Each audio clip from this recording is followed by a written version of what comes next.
Welcome back to Page to Picture, the podcast where books come to life on screen and in conversation. I'm your host, Kim. And I'm your host, Tiff. And today's episode, buckle up, y'all. We are headed to the deep south where everything's human, haunted, and full of hormonal teenagers with magical powers. That's right. We are talking Beautiful Creatures, the book that brought us casters, curses, and inksy poetry under a blood moon, and the movie adaptation that honestly didn't deserve the hate that it got, but we're here to defend it, praise it, and maybe gently drag it. Both love, because I actually enjoyed it. Yes. So grab your sweet tea. I hate that. Channel your inner Lena Duquesnes and get ready to be claimed. Today we're diving into the magic, mayhem, and misunderstood masterpiece that is Beautiful Creatures. Yes, I maybe should have done so. Grab your iPod because that was heavily said in the book. That was, it was that iPod was its own character. I was like, iPod? Yeah. That's crazy.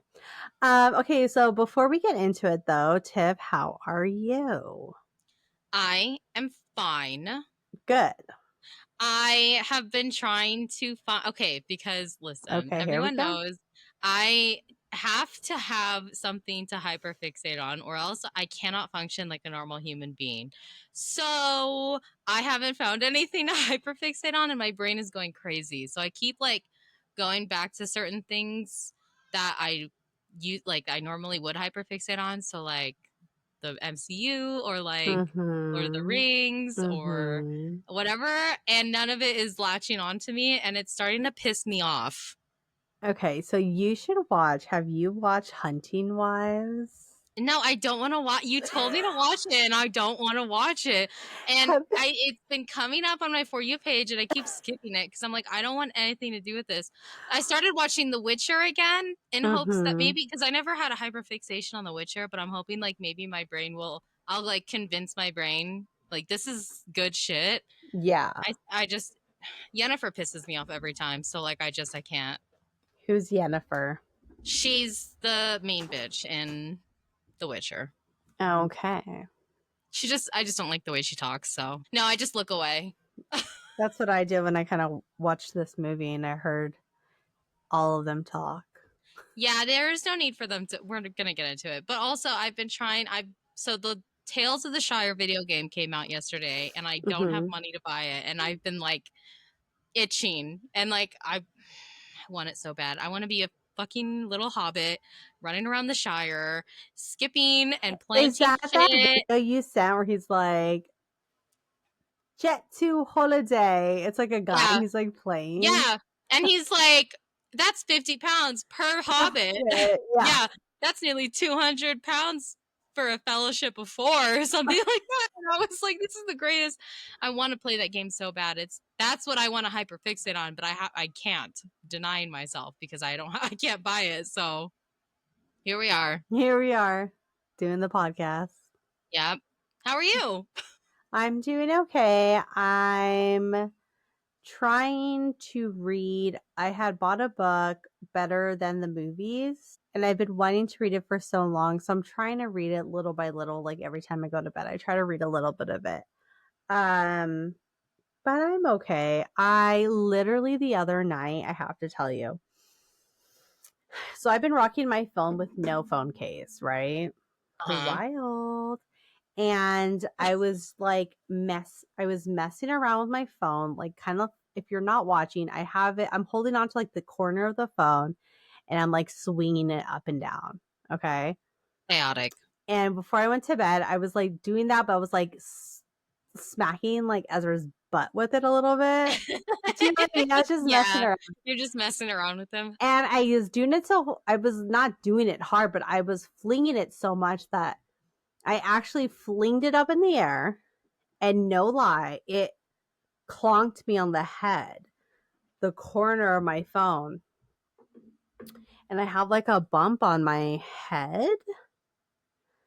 And it hurts. That was like 2 days ago. Kim, what the? I know. I am literally a hot mess. It hurts. Like even right now, like I can feel it. It hurts like right here. Ow. It hurts, Tiff. It was chaotic. It was like ready to go to bed, and they were like, "You can't go to bed. You'll have a concussion." Like, and I was so tired, and they were like, "You can't go to bed," and I put like an ice pack on my head, and that's what's going on with me. I know. I'm sorry that happened to you, but also that's like so funny. It is like if I had a camera on me, it was the most like cartoonish, chaotic. Like people write about that happening, but it never happens. And it literally flung up in the air, and out of all the places, it like landed right on top of my head. All right, so let's get into it's true, and it hurts like right here. I can feel it. I'm so sorry for you, but my God, Kim. I know. I'm literally a walking mess. Every day there's something wrong with me. And every day everyone says, like, Kim, go to the doctor or do something. And I'm like, You're like, no. I know. I'm used to it. I am the worst. It hurts. My chest literally hurts when I like yawn and breathe, like take a deep breath. What the fuck? Yeah, Tiff, like I'm trying to survive at this point. If you're listening to this podcast, comment now that Kim needs to go to the doctor. Oh my God. Anyway, but I'm here, you know. Well, I'm glad you're here. Yeah, me Good too. Lord. I know. Sorry to damper the mood. Yeah, that was so. I'm over here like my autistic brain can't hyperfixate on anything, and you're like, I physically hit my head. I know. I've never had that happen, and I was like crying, and I had both the kids in the room, and Jose was in the room, and they were just like, "What?" In shock, just like utter shock that that's what had happened to me, and they were just like in shock, like couldn't believe me. Yeah, I would be in shock too. What the hell? I was in shock. I'm still to this day shooketh that happened to me. Okay, all right, let's go. All right, then let's start with Cheers, some thanks. facts. Cheers, Kim. I have nothing to drink to, but no Hawaiian punch today. No, it's in the fridge, and it's okay. It's actually kiwi strawberry. Thank you very much. So kiwi for Keely. Yeah. Mm-hmm. Yeah. I bet you like to drink his juice. I would. All right, let's get into the book. Aiden Turner, if you're listening. Okay, so let's start with some facts about the book. Okay. So the title is called Beautiful Creatures. The author is Cami Garcia and Margaret Stoll. The release date is December 1st, 2009, and the genre is YA fantasy. Kim, let me repeat that one more time for you. YA fantasy. The YA was true. It was true. Paranormal romance and Southern Gothic. And these are the tropes. So there's small town secrets, star-crossed lovers, family curse, magical legacy, the not like other girls trope, but like in a actual, like she's really not like other girls. True. Mm-hmm. Fate versus free will, powerful chosen one, and grumpy sunshine. If Lena was the storm cloud, Ethan is the sunshine. Let's be real. Okay, so this is the blurb. Okay, so Ethan Waite dreams of escaping his sleepy southern town until Lena Duquesne's shows up with a dark family legacy and powers she can barely control. As Ethan and Lena fall for each other, they uncover secrets buried deep in Gatlin's past, a magical curse tied to Lena's fate, and a looming choice between light and dark that could destroy them both. Mysterious, moody, and spellbound by love, Beautiful Creatures is a paranormal romance with southern flavor and emotional stakes. Thoughts? Comments? Concerns? Let's just get into it. Let's get into it. So let's take it back to where it all started. Kim, what is your history with the book? And what did you think of it? Okay, so in true Kim fashion, I did the Audible version. And I read it like a month ago. Yeah. And I loved the Audible. I thought it was done so well, very immersed. When he said he had an iPod and he said, "What is this song?" and clicked play, and the legitimate song played, I was sold. I was like, yes. I don't care if one person does the voice of 30 characters. I am sold. And with that being said, I enjoyed the author's writing. I enjoyed the description of the town, every single character. I truly, and you know me, I don't like a YA fantasy. I truly liked this book. I knew it. I told you would. This is I like hate you. Kim. If you've been listening the last couple weeks, this is Kim's wild card. Yeah. Like, no, she's never read it, never watched it, and I'm like, I don't even think she's heard of it before I even mentioned it, because like I love it, and so I was like, she's gonna like this one. Yeah. I I hate think I you. can catch a feel, and I caught the feel. You caught it. Yeah. What about you? What's your history? I mean, obviously you enjoyed this book, so what's your history with Yeah. it? So I watched the movie for the first time ever, and it came out in 2013. I think I watched it maybe like a year or so after that. But I remember watching it and being like, "Oh my god, I love this!" And then like fast forward, maybe a couple years later, I don't know when it was, but it was definitely a couple years after I seen the movie. I saw a Reddit post, because this is when I was heavily on Reddit, and someone was like, "Hey, do y'all remember that Beautiful Creatures book and how it was a movie and blah blah blah, and how they're not making a second one?" And I said, "That's a book." And then I read the book and I was like, "I In fucking your love best this." Southern accent. Yeah, I That's a said, book. "That's a book." And I loved it. And so I got the first book and read it. And then fast forward now to here, I got the first book, read it, and I got the second book because I want to read it. I will say I want to get the second book, and we'll talk about it later because it's in my notes. But I want to read on. Yeah, I started the second book already. Tee. Because I want to know what happens, because the Yeah. movie left me in a Both. bad mood. Oh God, yeah, we'll talk about it We'll because talk about both it. leave in a cliffhanger. One was in a better cliffhanger than the other, Mm, but right now we're focused on the book. So yeah, yeah. So God, let's talk about the characters, because I okay, agree with you that the characters were amazing. I loved yeah, every single one of them. They had so the much good and the bad, yeah, they even had the so bad much characters. they had their own little like niche to Yes, them, but it flowed so perfectly, and it was just yes. great. So who is your all-time favorite character? And then who is also your least favorite Okay, character? so my all-time favorite was Ridley.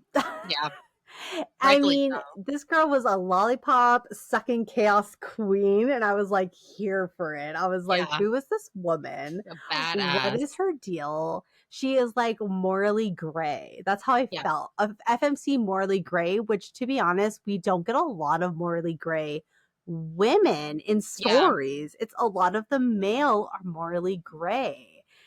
I want like a whole story on Ridley. Like I want more on this person.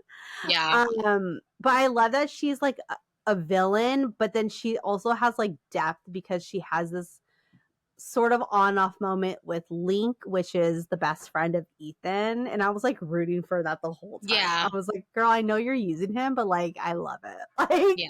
Like, I I wanted love the I relationship. want you guys to be a thing. The character I hated most was Mrs. Lincoln. Yeah, And then when you get to the end, you're just kind of like, okay, this is why it's I hate accurate. her. It Yeah, made sense. Um, she just annoyed me. Like I just could not even. I was like, yeah, you are annoying. You are the worst character.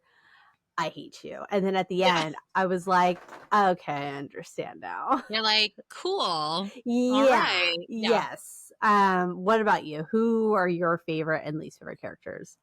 I also hated Mrs. Lincoln. Mm-hmm. She was annoying. I didn't like any scenes with her, even though towards the end they There's a became important. reason. Yeah, Yeah, there's a I just was reason. like, every time I would read and it was a scene with her, I was like, I was It like, was just every whatever. time she was against Lena and against the family and just She just being had so like so much to prejudiced say. towards them. I just hated it. It made me so angry. Yeah. And then when I found out, I was like, okay, she's probably not really like that. Yeah. So then I was like, all right, well, applause to the authors because they did a really good job. That was really good on their part. Yeah. And she was just annoying. She Mm-hmm. had a lot to say for people who weren't listening. Yeah. Like, there was a lot going on there. But I loved Ethan. He's so wholesome, Mm-hmm. and he just has this natural vibe to him. Like, he's so easy to connect with. Like whether it was like just his simple like because he was funny and he was witty, like all the shit he would say at like the Stop and Shop and everything, like just all his whole vibe. It's funny, and I He was loved it. just a teenager, Yeah, truly a small and town teenager. literally, and like his charm and his love for Lena, like despite like everything that everyone says about her, he's like, no, that's my girl. Yeah, That's I my goth queen right there. Like know. he's like, that's my goth queen, and I'm gonna stick with her. Like he's Mm-hmm. like, and it's just he's so relatable in a weird way because like I never really think about like I could relate to MMCs like on like maybe one or two things. Yeah. But with Ethan, I related to him a lot more when I was reading it because it's like, oh my god, it's like being a kid. Like he's literally like he would be like the person that I would be friends with in school. Yeah. Well, not even that, but then like his reactions to certain things It's were so real. true. It was so real. Because he's Like like, when he what had the that fuck? song on his iPod, he was like, "Who the fuck put this song on my iPod?" Yeah. That's so true. You'd be like, "What the fuck is this?" Just little things, or he'll just be like telling people like, "Shut the fuck up!" Like, shut up. Yeah, nobody wants to hear you talk. Like that's and Nobody like it's cares. Your just opinions are invalid. yeah. And I love him so much for Me that. It's so too. good. He's my favorite. Yeah, I liked him too. Do you have any favorite scenes from the book? I do. So Okay. I love anytime, and again, I did the Audible version, so it like enhanced it way more. So anytime you did like a flashback scene, with their ancestors, I guess it was, right? Because like the war back then, I loved that. Even though they were like very dramatic and serious, I love that writing style. And then I also enjoy like the climax of the book. So the Yeah. claiming night or Lena's 16th birthday, like the scene, that whole part, it's like so emotional. And it's a true like climax of the book. And it's like where everything is like in the balance of like, is she gonna choose love, fate, legacy? Where's she gonna go? You're hoping she picks the light, but is she gonna choose darkness? And that's how we're gonna go on to book 2. Like what's gonna happen with Ethan? And then the twist with Mrs. Lincoln is truly being like possessed, and it's like, what the fuck is happening? Like the climax scene is so good. It had me Yeah. like on the edge of my seat. Like I Yeah. truly enjoyed it. It was good. And it's written so well. Yes. And like you It can has me you can enticed. yeah, like you can envision like it's like you're there. Like you can literally see Yes. everything. You can feel how certain characters are feeling and it's yeah. It's a good scene. It's a very good scene. I'm very like immersed. I'm very into it. And honestly, I could not predict how this book was gonna end. I could not predict anything that was happening in this book, and I enjoyed that. It wasn't a typical fate trope. It wasn't a typical like rom- relationship trope. Like it was very its own. Do you know what I mean? Yeah. They did so well. I Yeah. really enjoyed this book. I loved it. What about you? A little weirdo, and I loved when Ethan sees Lena for the first time. It's just Okay. so cute because leading up to it, like he's been having these reoccurring Mm-hmm. dreams of this girl, and then I think it was Link that was like telling him like, oh, there's a new girl at school or whatever, and everyone's like, what the fuck is your guys' deal with this new girl, like whatever. Yeah. And he sees her in the hall, and it's almost like this slow motion move like moment like they have in the movies, and like Yeah. the But guy not sees this a movie. girl. No, not the movie, but anyhow, Anyhow, anyways, too. anyhow's yours. And like he tries to talk to Lena, and Lena's just like, leave me alone. And Mm-hmm. he's still like persistent, but not in like a creepy weirdo way. Yeah. But in like he has this like undertone of like, no, this is fate, bitch. Like we're gonna be talking because like I've seen Yeah. you in my fucking dreams. Like this Yes. is not this is not me just being weird. And I just think it's cute, like the way he describes seeing her for the first time and the like instant recognition that he has is like Mm-hmm. I don't know. I love it. And I love a good meet cute. Yeah. So In the good. dreams or not. Yeah. I mean, technically, he didn't meet her in the dreams. He was low key just watching her. If you think about it. Give me a stalker all day. I'll take it. Yeah. And he Be just doesn't obsessed know. with And me. it's fine. It's fine. It's Be just obsessed with Ethan. me. That's okay. But he is obsessed with her, but like in a very like healthy way. Yeah. If you think about Like he it. knows. He's like, Yeah. I know there's something more than just this. Like I'm not obsessed with you like I'm a freak, but I'm obsessed with you because we have a history, and I don't Yeah, know we're what it meant to is. be. Yes. And I love it. Me too. Okay, let's hit it. We're not comparing yet, Mm-hmm. okay? But the ending of the book, simple yes or no. Did you like it or did you not? Yes. Okay. I enjoyed it. Like I mentioned earlier, the surprise at the end with Mrs. Link, it made sense. And it really threw me off. I had no idea. I thought Mrs. Link was just like a bitch. Yeah. Truly Mrs. Lincoln. But I did enjoy how Lena and Ethan, their story kind of ended in the sense where like it is definitely open for book 2, and it made me want to get book 2 and like continue, because I'm like, where does this go from here? Mm-hmm. Like, what happens with y'all? Like, what happens? Like, where do you guys go to college now, or like, what's the deal? Did she like have to wait till her 7? I mean, the way it ends was like the song, but it was 17 moons, right? Yeah. So it was like, are we doing this again? Like, what is your journey? I want to know. I'm obsessed. What about you? I liked it. So yes, it's good because there was like okay, it has all my favorite stuff. Okay, it's got a sacrifice, sad as fuck, but I eat it up. I was so sad. I Yeah, was so sad I was by that. genuinely really I was sad, even though I surprised knew because it was gonna happen. I was surprised because I didn't think I would like that character when he first started off. And so when the sacrifice is made, I was truly sad. Yeah, I was sad too. But I ate it up. Okay. Yeah. So, and then they have that forbidden love little element where it just ties a little pretty bow Mm-hmm. on it, and I was like, yes. Mm-hmm. Eat it up. Give me sad shit. Give me sacrifice and Yeah. forbidden love. Like I love it. I'm here for it. Yes. So yeah, and it gets me excited for book 2. And I'm excited to see where it goes. And I won't tell you how book 2 starts, but it's very like, yeah. In the future, or is it right away? I'm not gonna tell you. Oh, I gotta read it. Okay, I'll read it myself then. Yeah, you will. You're so rude. Okay. Okay, so let's jump into the movie. So, facts about the movie. The title is Beautiful Creatures. The director is Richard La Gravenis. I hate these names. Release date was February 14th, 2013. They truly said Happy Valentine's Day. Literally. Quite literally. And let's go through the cast. I know I listed a few, but then when I was truly looking through, I was like, no way, there's like, this cast is stacked. Stacked motherfucking cast. There is one, the cousin, Lena's cousin. Oh my god, what's his name? Oh, not Emmy? No, different. The guy. What's his name? He's popular now. He is like Gallner. He's popping right now. Oh. What is his Kyle Gallner? I just said. Yeah, he was in Scream. He was in Smile. He was also in, I know, he was in Dinner in America, which is where everyone on TikTok is like popping off for him, which like rightfully so. He's just so him with the mustache right now and the hair. I was like, that's what I'm saying. I'm looking at it right now. And he barely had a big role in here. But I was like, hello. Yeah, he didn't. And his role was so small, but I was like, every time I see him, I'm like, I love him. Me too.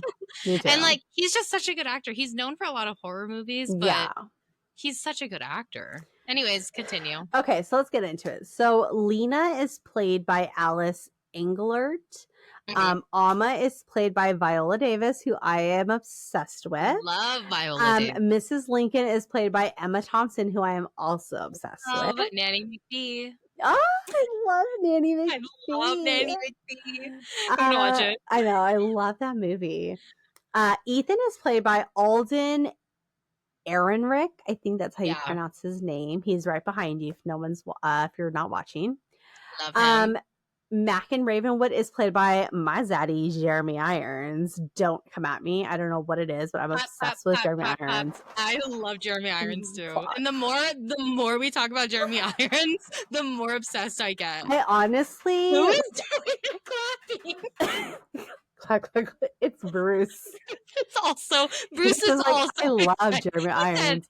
Jeremy Irons. But let me tell you, what was my like awakening call of my obsession with Jeremy Irons? Okay, I thought you were gonna say your awakening call was Thomas Mann, and I said, what? No, It was where I truly noticed him. It wasn't him as Scar in Lion King. I mean, yes, Scar, but like I didn't know that was his voice until recently. Yeah. It was when he played Alfred in Batman versus Superman. Yeah. And I was like, he had that weird, like he had that like vibe to him. Zaddy. Yeah. Like a true Zaddy like vibe. Let's go in the alley real quick. Mm-hmm. He'll beat your ass up.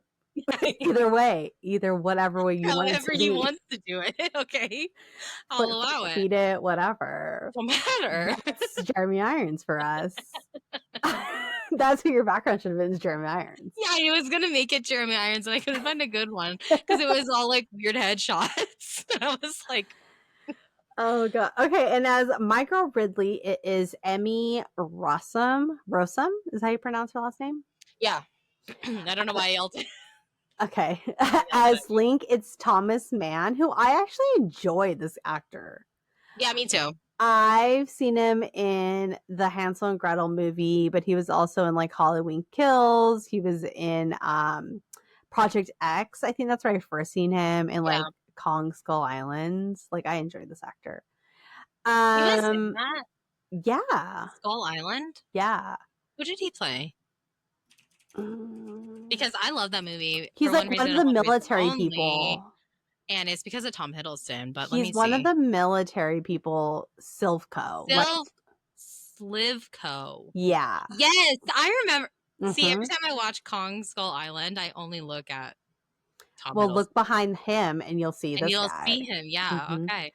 And then just a little, I was surprised that Zoe Dutch, is that her name? She plays the homegirl that's like, my mama said.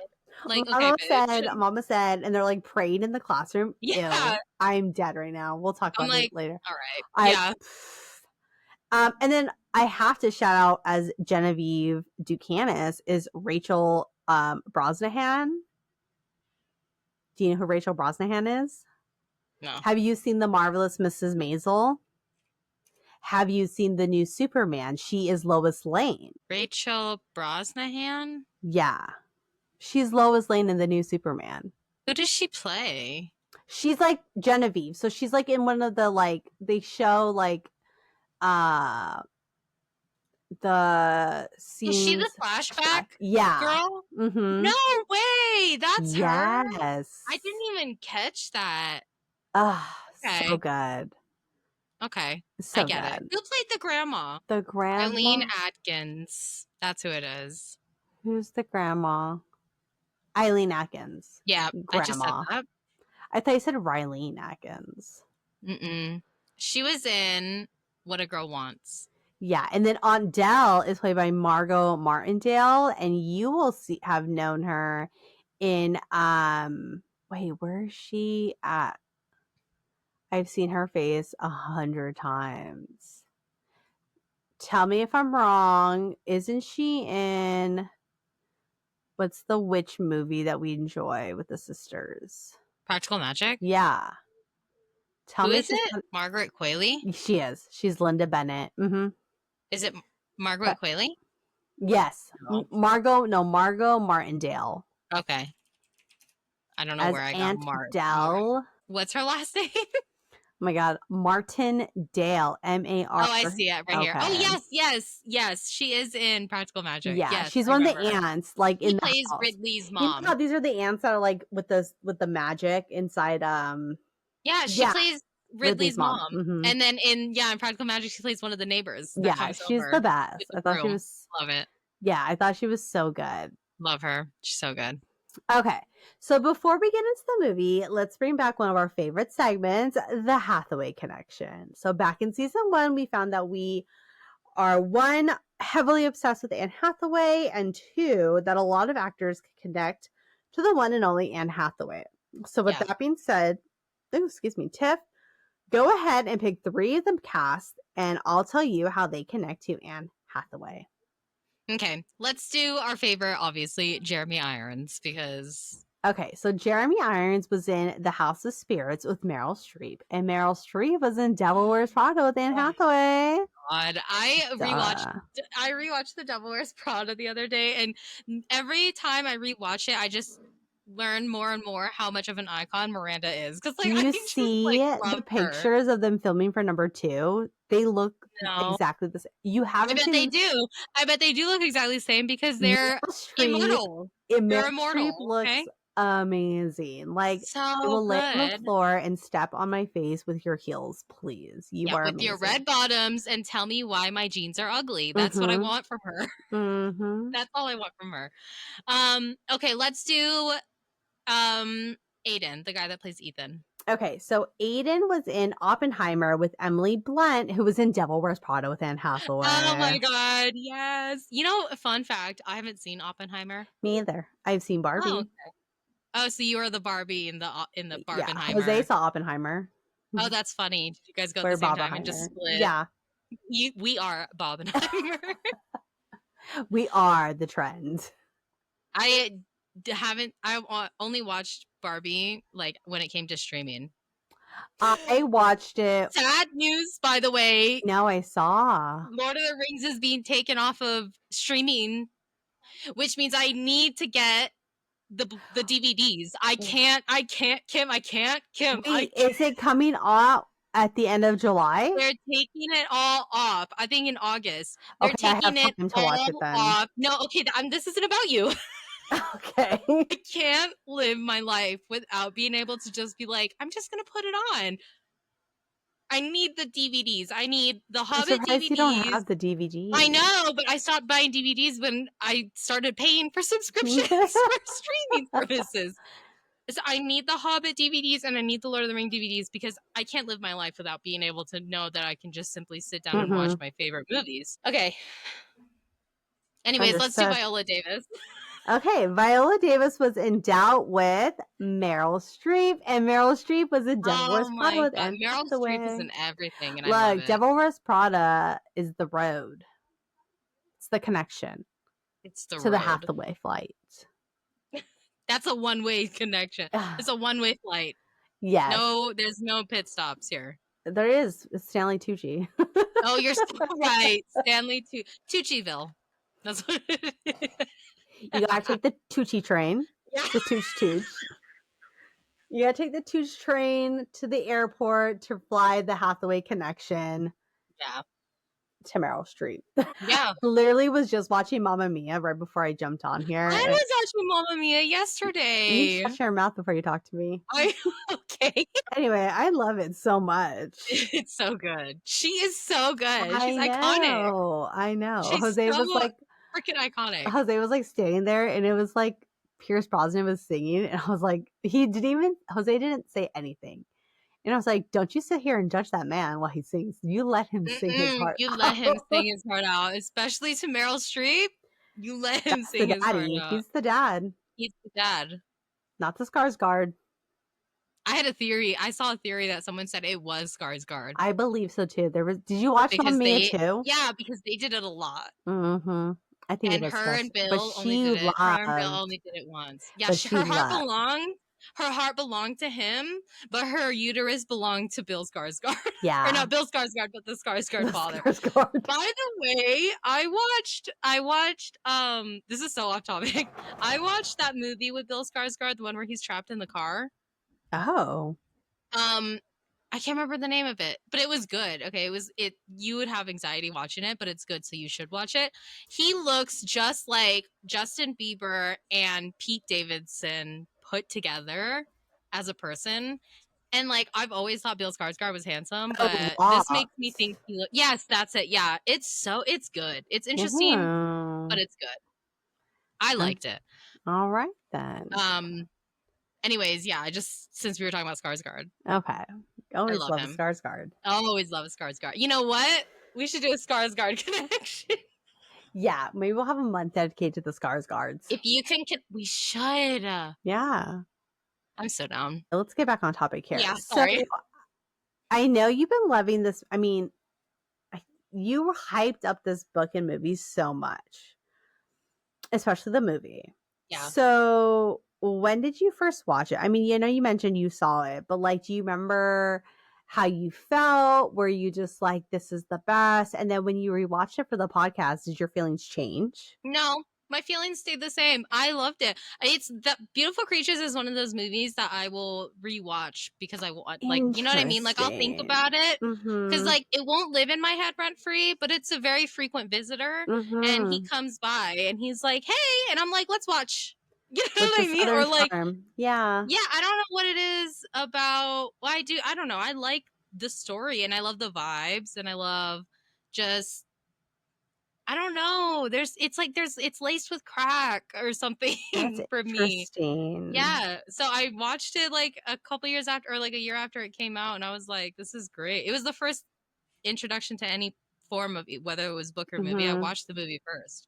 And I was like, this is amazing. Read the book, and I think I fell deeper into like an I love this. More. Mm-hmm. Yeah.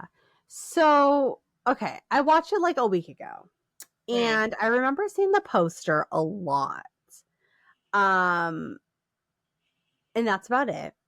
Mm-hmm. It was interesting. I don't think I would say it lives rent free or is going to be a constant visitor in my house, in my brain. I believe it was kind of like a one time somebody brought you in and you are no longer kind of welcome to my brain. Yeah. Um, You're like, my I sister brought you here, and I think you should leave. Yeah, it was so nice to meet you. Yeah. So nice.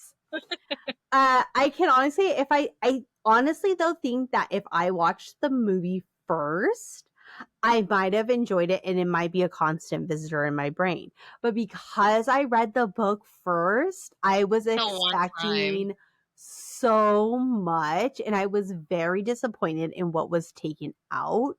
Yeah.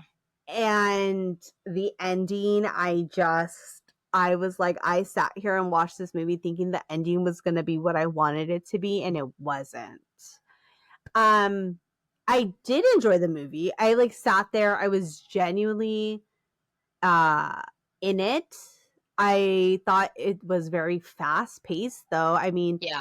right away, I was like, oh shit, like she's already here at the school. They've already did the scene where like it's raining and he almost hits her with the car. I was like, that's all happening. Everything's happening so fast that it like threw me off a bit. I Yeah. think that this would have been a really good TV series. Yeah, I agree. And I feel like Netflix should pick it up because Yeah. it's a good YA. The story is Yeah. good. And as I, a TV series, mm-hmm. it would last a long time because the book series, I think is like 5 books. Mm-hmm. And like you can do literally one season per book and it would still flow Yeah. perfect. So Netflix, I know you're listening. Finish Six of Crows and then jump on Beautiful Creatures. Give us just Six of Crows. We don't Yeah. even need an Alina No, story. we don't need them. We're We're fine cool. without it. Ben Barnes died. We're Yeah, cool. we're fine. But give us Six of Crows. You don't Mm-hmm. even have to pick up where we left off with them. You could Like start with like Kaz where the is book is. the actor Freddy. He's back. He's going to be in. What did I say he was going to be in? The Five Nights at Freddy 2. Yeah. The actors are popping back up. Like, let's bring it back. Let's just do it. Let's. And I'm sure Ben Barnes would love to play a role if you gave Says him he would one. love for the Six of Crows to be a thing because Ben Barnes loved the book series. Yeah, he did. Anyway, we're not Ben talking Barnes, about if you're Shadow Bones. listening, you should just pick it up yourself. Yeah. Directly yourself.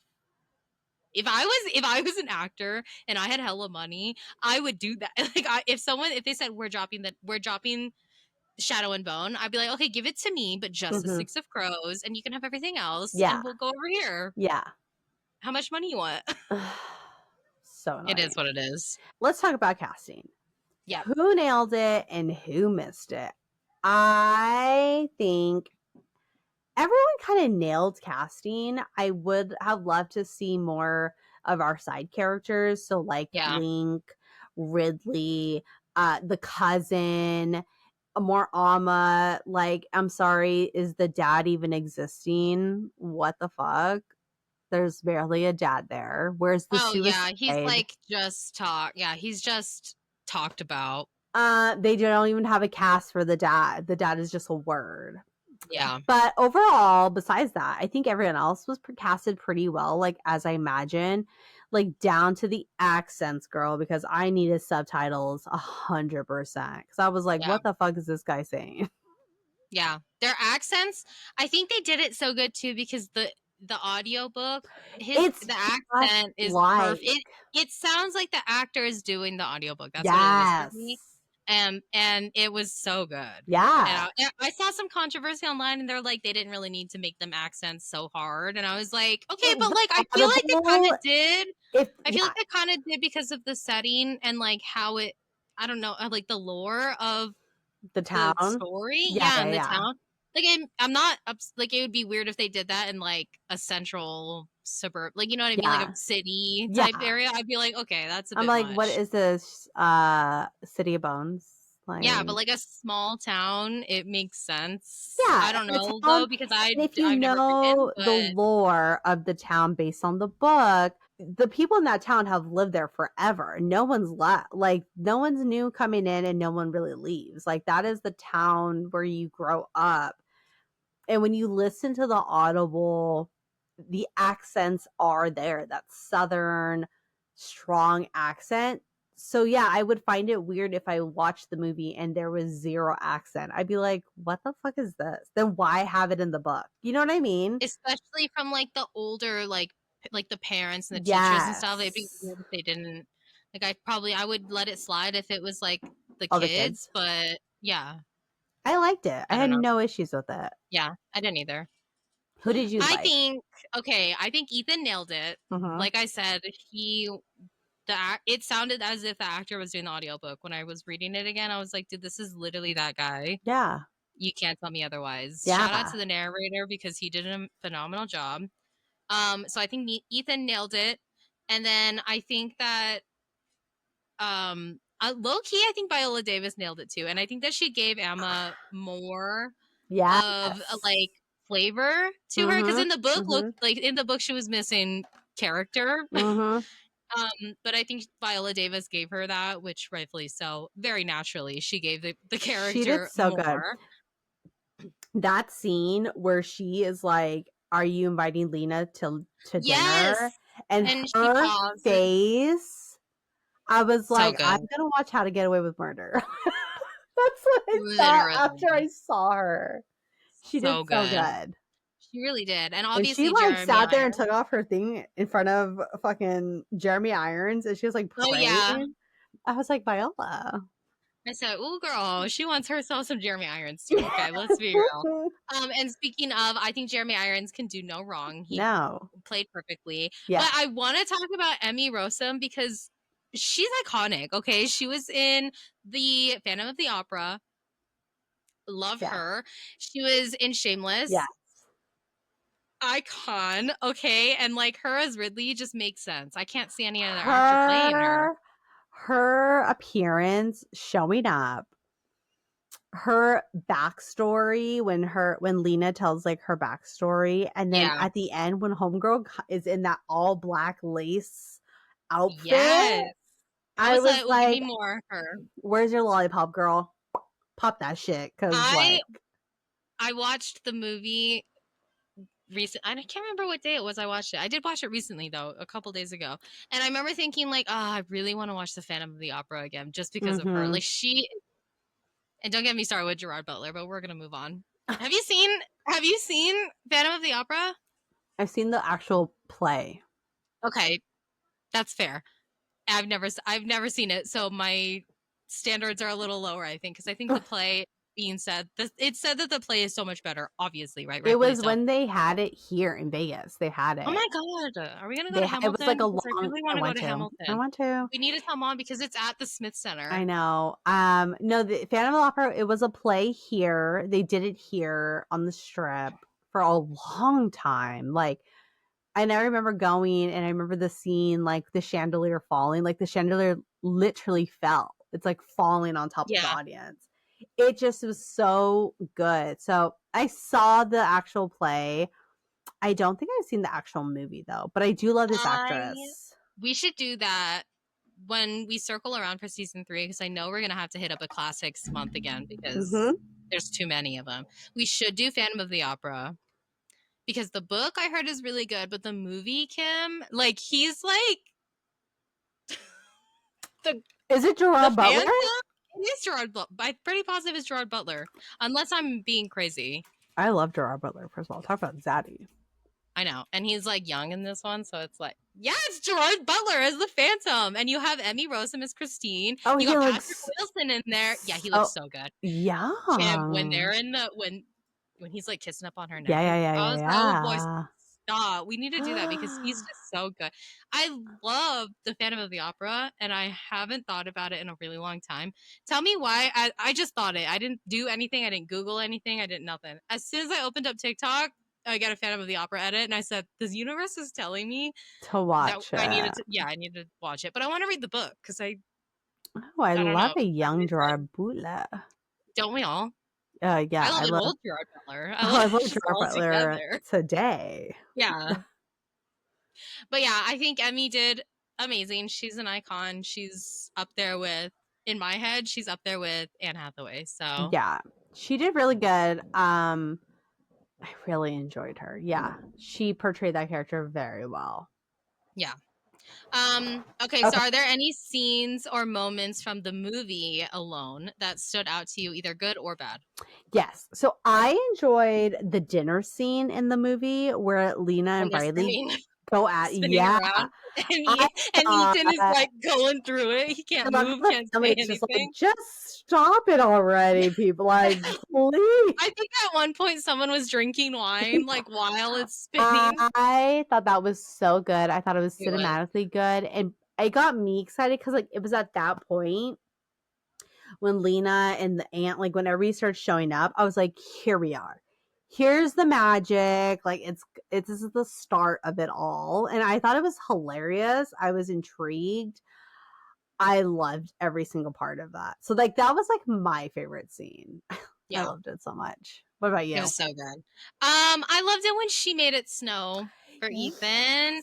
It was so cute because like generally like okay, because like how we talked about how we don't get more like gray FMCs. We don't get a lot of FMCs that do romantic big gestures for the men, which like let's be honest, the men deserve it too. Okay.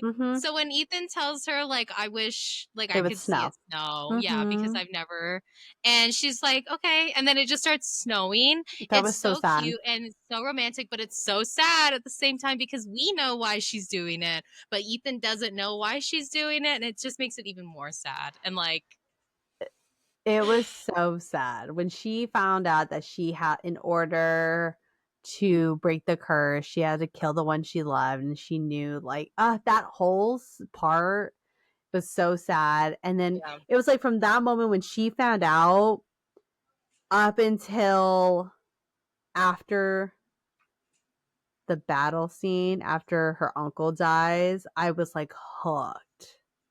I was like, yes, this is like so good. It's so much emotion. Let's get into the comparison because I have a lot to compare. Yeah.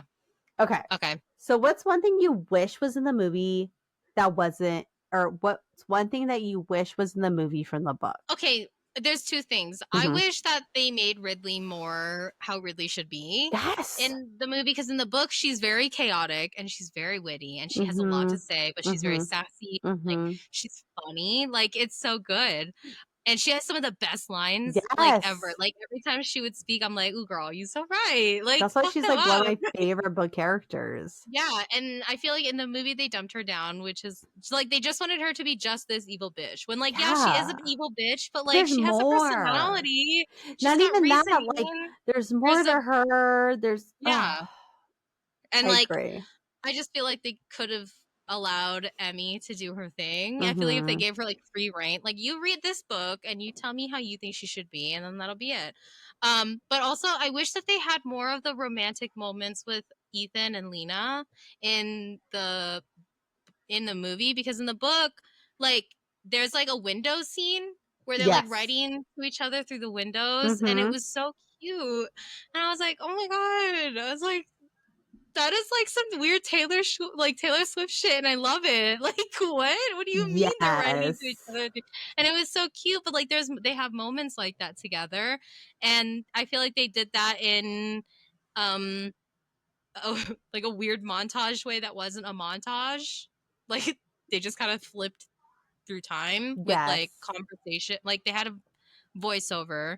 I think it was Lena's voiceover or Ethan's or whoever, but they were like, "Oh, through time, me and so and so, me and Ethan hung out and blah blah blah." And I was like, there's more to that. Yeah, There was I a know. lot of interaction that was like meant to be there. Okay. Yeah. No, I completely agree. And we have a section of, I have a question on that, specifically the character portrayals. For me, the party, like the whole plot. And also, again, Ridley, give her credit where credit's due. Like, yeah, she was trying to do evil shit, but like her on and off boothing Link or whatever, like I wanted more of that chemistry there.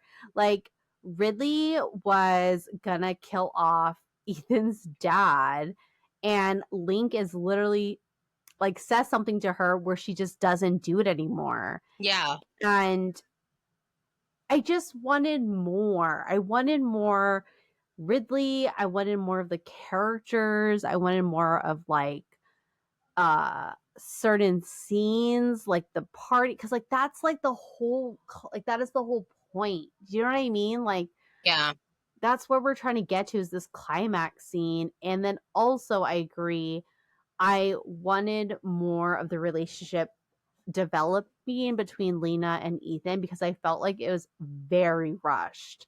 Yeah. I feel like if you just watched the movie and didn't read the book, it would have been okay, because that's what films do. They rush it and you don't realize it, right? But if you read the book, you know there's more to it. And you're like, come on, like there's more moments. There's a lot of conversation that happens, especially about like her birthday and like what it is and like why it's so special. And like there's more conversation about her family and his family. Like you get there's more lore. Yeah. It's just they didn't give us I know, they just any of that. sped it up. They sped it up. Yeah. I just cannot.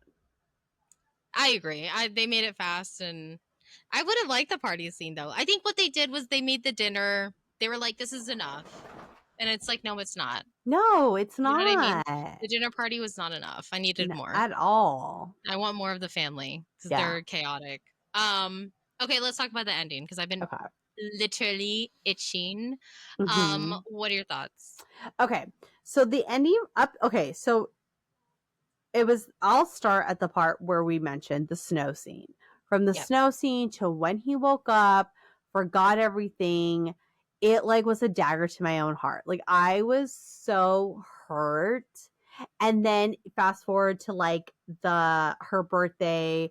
They're all outside with, you know, whatever, and then you have like this war reenactment that's happening like in the town. Yeah. And when Ethan supposedly gets shot by Link, because homegirl Ridley is like, this is how you like conjure up a bullet, and like does that. Yeah. I truly thought it was Ethan that got shot. But then I was like, wait, that's not really what happened in the book. So how is that possible? Yeah. And when it turns out to be Jeremy Iron, I was so sad. I was so sad when she came running to him and finding out it was him. I was like, oh my God, not Jeremy Iron. Like, he truly loved Lena so much. Do you know what I mean? Like, he just wanted to protect her and do right by her, and he loved her so much. And I was like watching it, and then did you cry? I did not cry, but she makes the moon. She like does the thing where she makes the moon disappear. She lets Ridley go, and I was like, okay, like what the fuck? This is the point where I'm just kind of like, what the fuck? You're what? The mom is there. They're going at it, and then that was kind of it. And then you go fast forward to the library, and I was like, what the fuck am I watching? That's where I was like, what the fuck is happening? I did not like it. I did not like it. I don't know. It was annoying to me. And like, did her eye colors change? I didn't even look in her eye. Yeah. Did they? Mm-hmm. I didn't look at the her end. There's like a scene because he says it in the book. mirror. He makes a comment in the book, and I didn't really like. I was waiting for the comment. He does look so cute with glasses on when he's like got his. Doesn't he? It was just the cutest thing. I'll say when he put the glasses on, I was like, "Hi, you're so cute with your glasses. So adorable." I want to see him as an adult now with glasses. He's reading his book. They are leaving the state line, and then he opens the door and he like screams out Lena's name, and she can hear him. And I was like, okay. Like, that's how I felt. Yeah. I don't know. I liked the book ending better. The book ending is better. So I will say that I wish that they didn't erase his memory, because like in the book, like it makes sense. Like he's literally the grounding reason why Lena chooses both sides, and like how, like, because he supports her through it, like because she needs that support. You know, her uncle died. Like, who else is gonna support her? Ridley? Okay, it's like that's almost like right there for her now. Yeah. And like, so I hated that, because like you kind of took away her leg to stand on, because like she pretty much needs him for it to make sense why she chooses the good, like why she chooses the light. Without him, it's like, okay, I'm gonna just choose the dark then, because what the fuck. But I also like it because it's like kind of cute in a stupid way. You like how he gets his memory back? Oh yeah, I like that. Well, I like it because she gets rid of his memory, because she's like, I want to save him from whatever might happen. If I go dark, I don't want him to be around, because I will probably kill him or whatever. And it's like very cute and romantic, and Viola Davis's acting was phenomenal, making it sad, because it is sad. But I love the scene where, like, because she knows that she knows him, but he doesn't know her. So when he approaches her in the library and he's like, oh, I that's a good book or whatever, and she's like, oh, thanks, you know, like it kind of showed like that they have a connection, and like it's not just because, you know what I mean, like they have a connection, whether it's like it's fated love, you know, like it's as a viewer, you're just like, you guys know each other, you have a history. And I don't know, I hate that they changed it, but if they were to do this ending, I loved how they did the ending with the choice they made, because like it's so dramatic in such a stupid way. He's leaving town and all of a sudden like the car just stops, and like that's the instant the car stops, you know, he remembered. And it gives you the opening for movie 2, which never happened. And I think that's why I was annoyed too, because I know I can pick up book 2, book 3, book 4, book 5 and keep going, but I know also that I cannot keep going with the movie because there is no more. They didn't do anything. It was a flop. And they didn't want to continue it. You know what I noticed? And tell me if I'm wrong. Every time I recommend a book or movie for the podcast, and it's like my favorite, my Die Hard, they never continue the series on TV. Yeah, they never continue the movies. My Lady Jane, Shadow and Bone, this one. You know what they did continue? What? A good girl died to fucking murder? Absolute fucking bullshit. The YA we hate. The YA we hate? Oh, I'm so upset that they even did that. Anyways, yeah.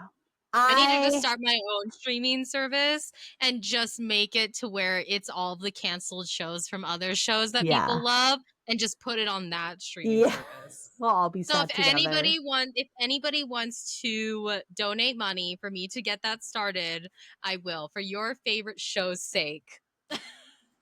Because if it gets canceled and everyone says they love it, I'm picking that bitch up, buying the actors and everything. Come over here on this side, honey. We're good here. What would you call it? The streaming. I don't know. But the slogan would be like your unfinished work will be finished here. Your unfinished work will be finished here. Yeah. I don't We know want what to your unfinished work. Yeah.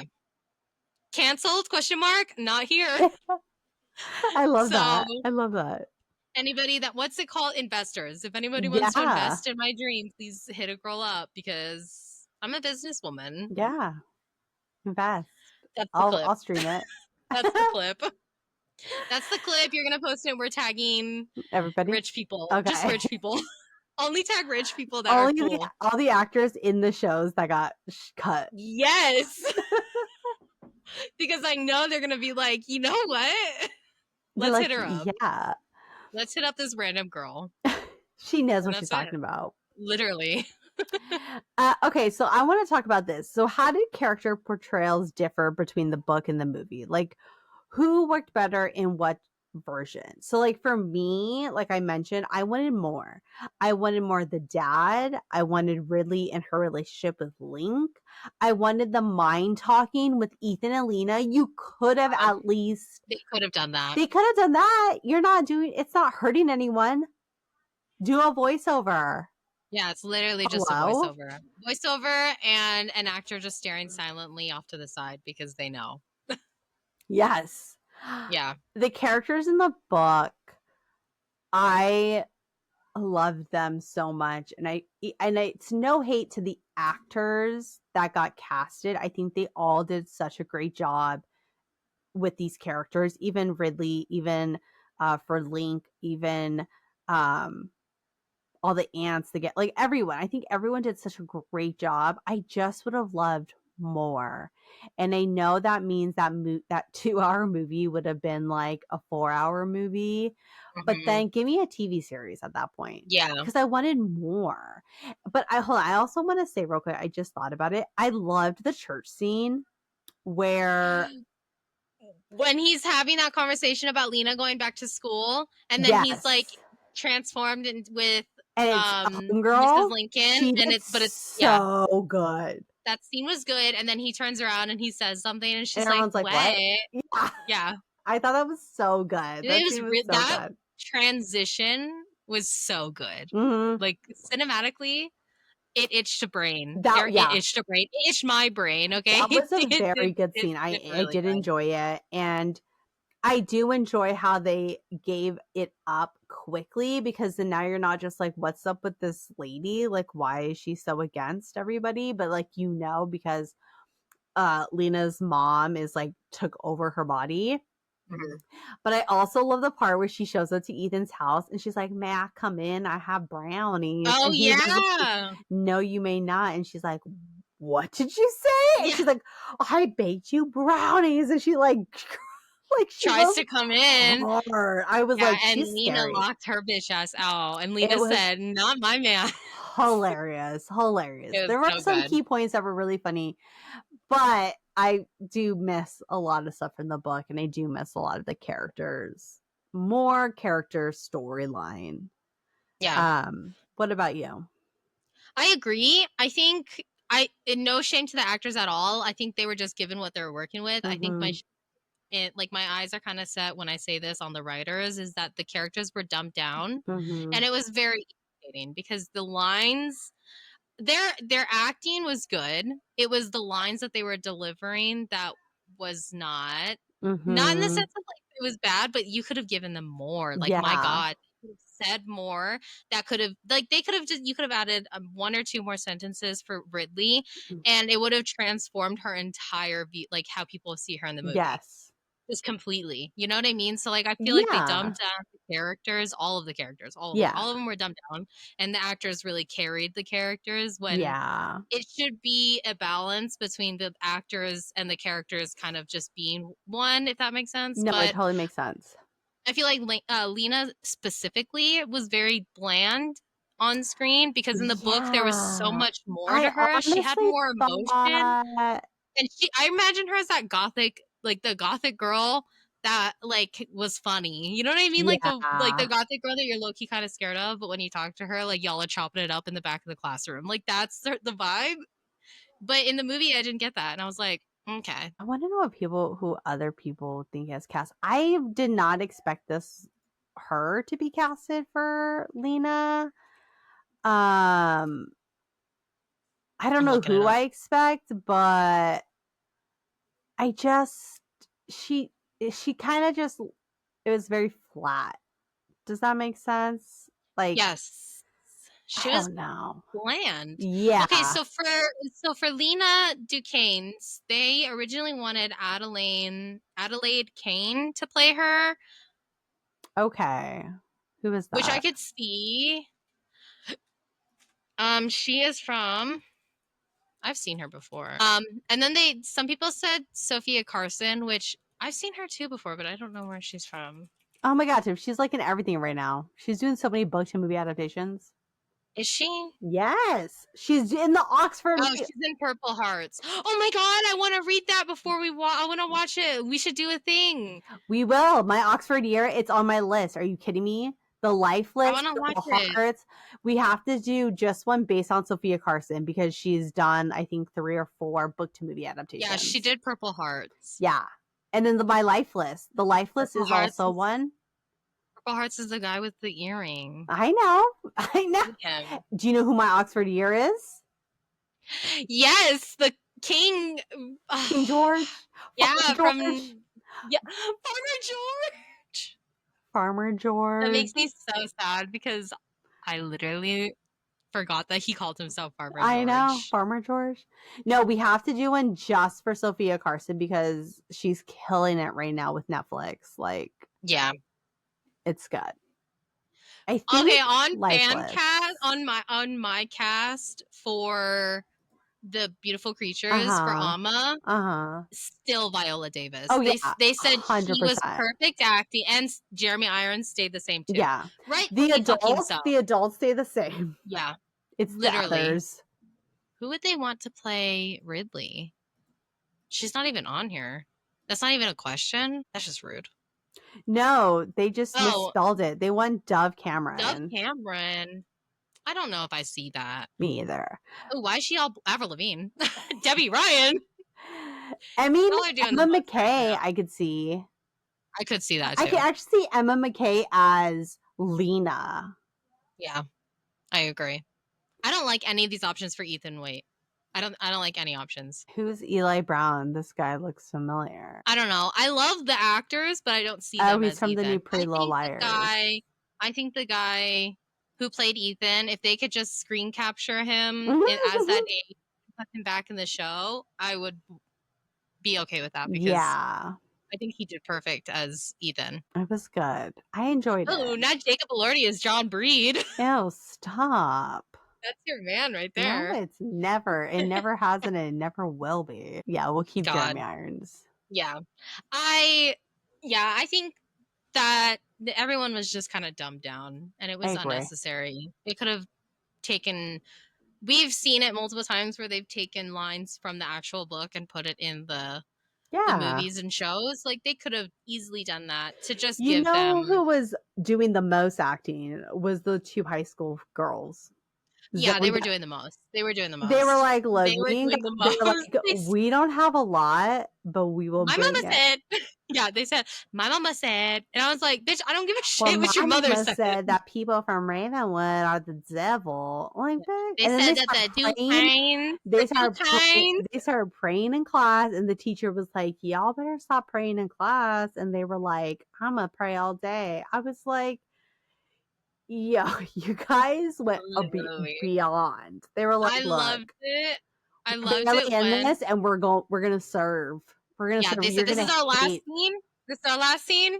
We're fucking it up. They're like, you're gonna hate us. You're gonna hate us. And I did. I truly hated them. I hated them. The scene when they all go to the tree and they're looking at it and Ethan shows up late and he's like, yo, what's up? And Link's like, yeah, you know, this tree, look at this shit, right? And then the girls come in and she says something about Lena and Ethan goes, would you just shut your mouth?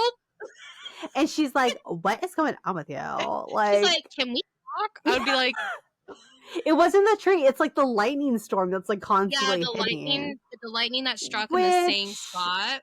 Can I also mention in the book, the shock it's like can kill him.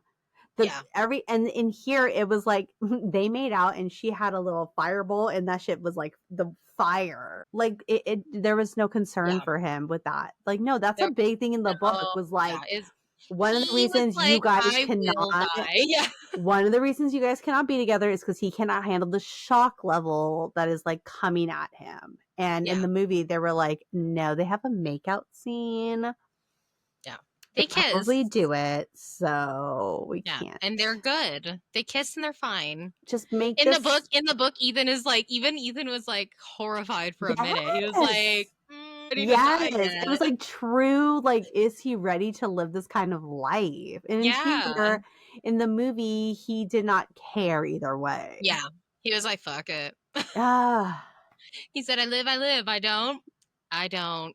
Like, okay. Yeah, truly. I was like, this man. That's all I can say. It's just this man. This boy. Okay, so what are your final thoughts? Do you prefer the book or the movie? The book. And why? Yeah. The book. If a book can make me want to pick up the next book in the series, then it's good. Because you know me. If I don't have to pick up the next series, I won't. Yeah. So the fact that this book did make me want to pick up the next series, for a YA fantasy for me. I know, which is crazy because if you don't know by now already, Kim does not like YA. I try to push YA books on her and she's like, no, I want nothing to do with this. This is not my... You have to read Divine Rivals because I heard that they're making that into a movie. You gasp right now. I know. You have to read Divine Rivals because I think I heard somewhere that they're making it into a movie and it's my favorite. You heard it from our podcast. Really? Yes, I shared it on our story. Oh, hell yeah. Okay. It's my favorite YA book that I don't know. It's crack inside the books, in the pages, in the cover. It's everywhere. Kim, you have to read it. Okay. I'll even let you borrow my copy. It's tabbed. Bet. It's so good.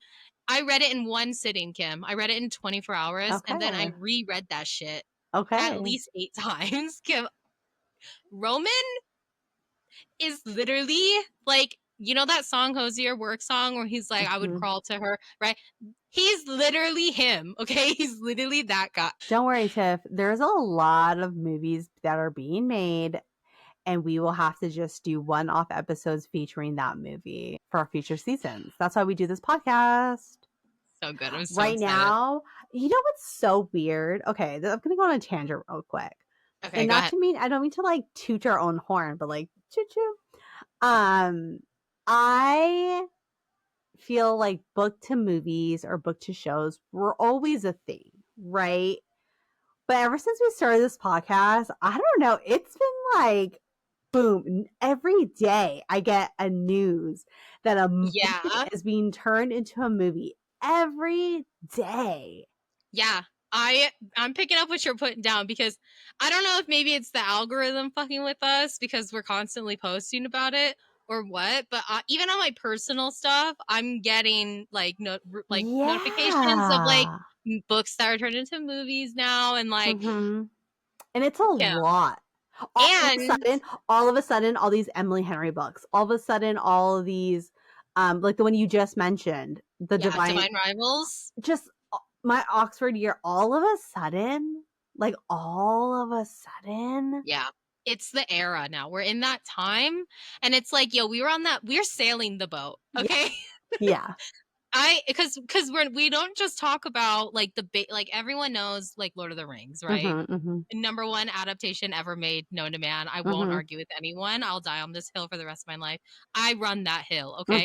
And like everyone knows like Harry Potter, right? Those are all basic adaptations, but no one talks about the little books, like the standalones or like the books that like aren't well known to people that are being made into movies. And we kind of started that because now low-key like all these books, random books, right? Yeah. Books that you would not think. The Love Hypothesis, when would like do you know what I mean? I'm a huge Allie Hazelwood. I know. I love her books. Everyone knows I love Anna Wong. Yeah. I will literally like I'll read an Anna Wong book no matter what. I don't care. Yeah. What? Same. Like I even have the Striker on my Kindle. I haven't read it yet, but I have it because I'm like, I don't like. Everyone knows I don't like sports romance. I'm gonna read It's it. so It's a good, hockey Tiff. romance. I know. It. And yeah, and I love Anna, but Allie Hazelwood is a different type of read because her books are so funny and there's like a smart like little because Yeah. they're all of her FMCs and MMCs are like scientists Yeah. or like game creators or like you know what I mean, like they have It's these very jobs. different. Yeah, and they're so good. I I love know. it. And we're on a Anyway, I tangent just want to now. Yeah, say it was. I we started. just find it odd. I'm not saying we're doing it, but you know, it does help the podcast keep going. So keep them I'm just coming. saying. Listen, if anybody that is working on a book to movie adaptation in Hollywood, and you need someone to do interviews, I'm talking to you, Lionsgate, and I'm talking literally to here. you, Hunger Games, Sunrise on the Reaping. Not even just that. Okay, Netflix. I know you've been picking up these books. Netflix, Amazon, Okay, Hulu. MGM. If you need people to do interviews with these actors, directors, authors, Hi, hit a girl. hit some girls Yeah. up. Hello? Anyways. All right. So go ahead. What did you prefer? Okay, The book so or the movie? I prefer the book.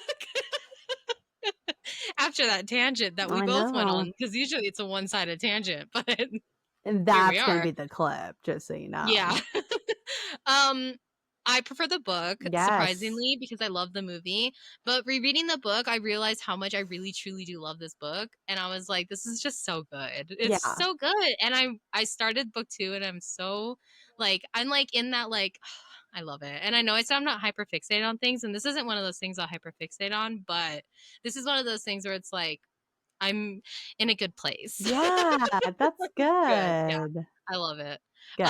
Okay, so since we both chose the book, how many stars are you gonna rate it out of 5? Oh, I'm gonna give it a 4.5 out of 5. That's It's high. not my 5. That's high for you. Yeah, for a YA fantasy. Yeah, that's high for you. The fact that I genuinely, truly enjoyed this book.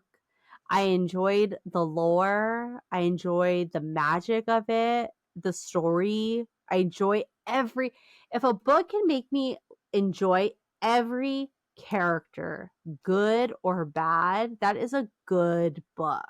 Yeah. And I truly think that if I didn't do the Audible, I probably wouldn't have loved it because I can't read YA fantasy, but the Audible really did it for me. It was so good. That is a very high rating for me. It is a high rating. I think I saw a post the other day and some girl was like, these are the books that I like in Audible format that I did not like in physical format. I And was like, honey, that's the realest thing I've ever heard. Because I feel like people don't talk about that enough. It's really true. It's true. Yeah. I tried reading. Okay, so I'm practically done with the 9-month contract by Amy Dawes. Okay. And I started reading the physical book and I was like, this is boring or whatever. I was like, maybe I'm just on the mood. It was on Libby. So I downloaded it on Libby and I just started listening to it while playing a game. And I was like, this is so much better. I'm hella invested. Why? And it's because the audio format is so much better than the physical format. And there's nothing wrong with it. The author didn't do anything wrong. It's literally from the author, but it's there's like just something about that itches the brain. I don't know what it is. I would have DNF'd that book if I didn't hit up the Audible. Yeah. I'm just saying. Anyways. It's a hot take. That's a hot take. That is a hot take. Sure. Yeah. 100%. I would give this a 5 out of 5 when it comes to YA. It's not a 6 out of 5 because like Divine Rivals, One Dark Window, those are my 6 out of 5s. This one is like a 5 out of 5. It scratches an itch in my brain. Yeah. I don't know what it is. There's something in this story that's like so good. It's very good. It's a very good story. And I think it's the forbidden love. I think that's what it is. The fact that it was 2 authors, and I think that's what makes it so great too, is it's 2 authors who wrote this book, and I don't know, it's just written so well. I truly enjoy it. I truly enjoyed this book. I agree. Love it. Okay, so what about the movie? I'm gonna give it a 3 out of 5. That's valid. That's fair. I enjoy the character. I enjoy the actors. I love the actors. I do love there are certain scenes that I was like, I giggled through. I did have an emotional, I was like, oh my God. You know what I mean? Like, Yeah. scenes that I did enjoy. But it loses 2 stars because I just wanted more. I wanted a little bit more. And I think if there was, I would have liked it more. I'm not probably going to watch this movie again. That's fine. And that's how I kind of go off my rating. Like, is it one that I'm going to watch again? No. Yeah. Thank God this was free on YouTube with ads. Yeah. With ads is crazy. With the ads, girl. With on the YouTube. Ads. I know. But I give it a 3 out of 5. It was I liked it more than City of Bones. Yeah. I'll give you that. Because City of Bones Yeah, is I like, didn't what see Cersei get rocked by a fucking door, but it was really good. For the time that it came out, 2013. I thought the graphics were good too. I thought it was a good movie. I think it was ahead of its time. If they remade the movie now, yeah, and it wasn't it would have been perfect for what the demographic wants right now. Like that's what that is. Mm-hmm. I feel like they could have done it now, and it would pop off. Let's see what movies came out in 2013. A lot of movies came out in 2013. Recently, I noticed that we've been doing a lot of stuff where they came out in 2013, and the only reason that I catch that is because I graduated Maybe it was the 2013. I might have just outed the time of YA fantasies. You know what I mean? Yeah. Beautiful Creatures. What other movies came out? The Host. I think City of Bones came out 2013. No? Think so. Yeah, this is like that time where this was the time. Oh, Jack and the Giant Slayer. Like this is the time of let's take these YA fantasy and just like ride on the coattail of, other books. Yeah.